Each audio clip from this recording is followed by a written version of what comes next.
नमस्कार दोस्तों आज हम बात करेंगे ओल्ड पेंशन स्कीम के बारे में। फिलहाल दोस्तों सुप्रीम कोर्ट ने इसके पहले भी इस पे फैसला सुनाया था और इस बार भी सुप्रीम कोर्ट का जो है ऐलान आ चुका है। राज्य में लागू की गई पुरानी पेंशन कर्मचारियों को दोस्तों पैसा मिलेगा, लेकिन दोस्तों ये राज्य के हिसाब से किया गया है।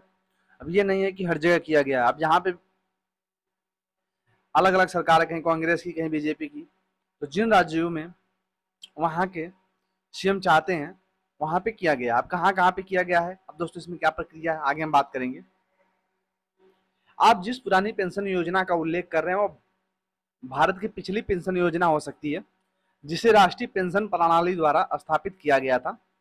पुरानी पेंशन जो योजना है वो प्रभाषित लाभ पेंशन प्रणाली थी, जहां सेवानिवृत्त लोगों को उनकी सेवा के वर्षों और वेतन के आधार पर एक विशिष्ट राशि मिलती थी। पुरानी पेंशन योजना की बहाली, कई राज्य सरकार पुरानी पेंशन योजना को बहाल करने से इनकार करती नजर आती है। फिर केंद्र सरकार भी इसके समर्थन में नहीं है, तो ऐसे में कब किस राज्य सरकार ने अपने फायदे के लिए पुरानी पेंशन योजना बहाल कर दी, इसकी जानकारी किसी को नहीं मिलती है। अब दोस्तों अलग अलग राज्य है जिस प्रकार से, अब वहां पे वो लोग अपने हिसाब से अपने फायदा देखकर, अपने वोटर्स को देखकर कि किस संख्या में किस वोटर को लुभाना है, वहां पे उन लोगों का पुरानी पेंशन योजना जो बहाली है ये लागू कर दी जाती है। हालांकि इसमें 90% लोगों को ऐसा चाहिए कि पुरानी पेंशन योजना लागू हो ही। 10% ऐसे होंगे जो इसके समर्थन में होंगे कि नई नई नई पेंशन योजना सही है, लेकिन सभी लोग पुरानी पेंशन योजना को ही चाहते हैं। तो इसलिए अगर पुरानी पेंशन योजना को 90% अगर लोग चाहते हैं तो ये केंद्र सरकार की जिम्मेदारी है कि इसको इस पे अमल किया जाए। फिलहाल दोस्तों आगे हम बात करते हैं पुरानी पेंशन योजना समाचार।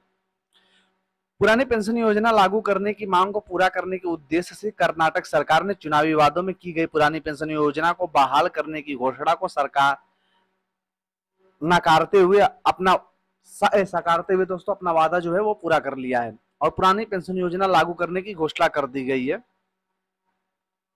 2006 के बाद भर्ती हुए 13,000 से ज्यादा राज्य कर्मचारी को पुरानी पेंशन योजना का लाभ कर्नाटक के मुख्यमंत्री जो हैं सिद्धिरमैया ने सोशल मीडिया के प्लेटफॉर्म के जरिए जानकारी दे दी है कि कर्नाटक के 13,000 से ज्यादा कर्मचारियों को पुराने पेंशन योजना का सीधा लाभ दिया जाएगा। इन कर्मचारियों की भर्ती 2006 के बाद की गई थी।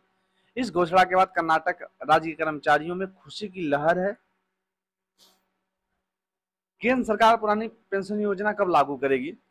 केंद्रीय कर्मचारी लंबे समय से पुरानी पेंशन योजना लागू करने की मांग को दोहरा रहे हैं, लेकिन केंद्र सरकार इस पर खास ध्यान नहीं दे रही है।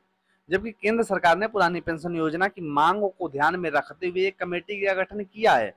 कमेटी एनपीएस की समीक्षा करेगी और अपनी जो रिपोर्ट है वो केंद्र सरकार को सौंपेगी, जिसके आधार पर एनपीएस में कुछ बदलाव किए जाएंगे ताकि कर्मचारियों को लाभ मिल सके।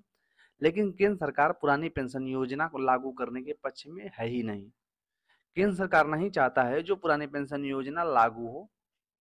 सरकार की ओर से एनपीएस में कुछ बदलाव कर कर्मचारियों को लाभ देने की कोशिश की जा रही है। अब देखना है कि एनपीएस की कमेटी की रिपोर्ट के बाद सरकार पुरानी पेंशन योजना को बहाल करने के लिए क्या उचित कदम उठाती है। ऐसे में केंद्रीय कर्मचारियों को पुरानी पेंशन योजना के लिए इंतजार करना होगा। जल्द ही केंद्र सरकार इस पर आधारित बयान जारी कर बदलाव या कन्वर्जन की जो है वो घोषणा करेगी।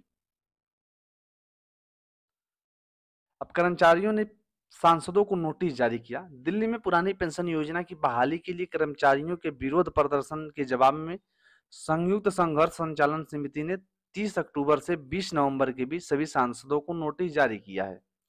अखिल भारतीय राज्य सरकारी कर्मचारियों ने बहाली के समर्थन में एक मेगा रैली निकाली।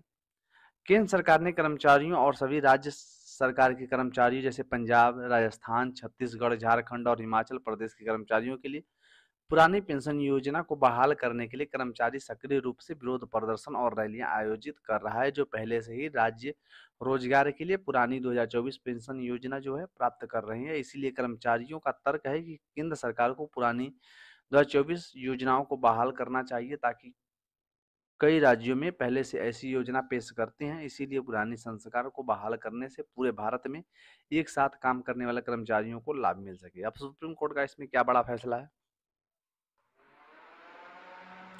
राज्य सचिवालय सेवाओं के निजी सचिव का एक बड़ा उपहार देते हुए राज्य सरकार ने उन निजी सचिवों के लिए पुरानी पेंशन योजना का विकल्प बढ़ाने का निर्णय लिया है जिन्हें अतिरिक्त पीएस परीक्षा 2007 में उत्तीर्ण करने के बाद सेनावृत्ति में नियुक्त किया गया था। ये कर्मचारी वर्तमान में नई पेंशन योजना के अंतर्गत आते हैं। ओपीएस के विकल्प की ओर मुख्य सचिव राधा रतूड़ी ने मंजूरी दे दी है। एआरओ परीक्षा 2007 के आधार पर सचिवालय सेवाओं में नियुक्त समीक्षा अधिकारियों के लिए बुधवार को इसी तरह का आदेश जारी होने की संभावना है। राज्य सचिवालय कुल 250 कर्मचारियों को ओपीएस का लाभ मिलेगा। ये कर्मचारी इस दलील पर ओपीएस की मांग कर रहे हैं कि उनकी भर्ती परीक्षा की अधिसूचना एनपीएस लागू होने से पहले जारी कर दी गई थी। अब दोस्तों जिनकी दलीलें जो भी हो, इसमें जैसे नया कोई निर्णय आएगा आगे हम इस पर बात करेंगे। फिलहाल दोस्तों हम भी यही एक रिक्वेस्ट करेंगे कि केंद्र सरकार को चाहिए कि जल्द से जल्द जो है ओपीएस यानी जो भी हमारे पुरानी पेंशन योजना है उसको जल्द से जल्द बहाल की जाए। ओल्ड पेंशन स्कीम हमारी जो है वो लागू की जाए, क्योंकि ओल्ड पेंशन लागू करने से केंद्रीय कर्मचारियों को विजिट करके बहुत बड़ा फायदा होने वाला है। इसलिए ओल्ड पेंशन स्कीम के संभवतः 90% लोग इसका समर्थन करते हैं। 10% ऐसे लोग हैं जो किसी राजनीतिक दल का फायदा देखते हुए इसके सपोर्ट में नहीं है। तो दोस्तों ये अभी केंद्र सरकार की जिम्मेवारी बनती है कि इस पे हर एक राज्य में गंभीरता से लागू करवाए। चलिए दोस्तों मिलते हैं नए वीडियो में। Thank you.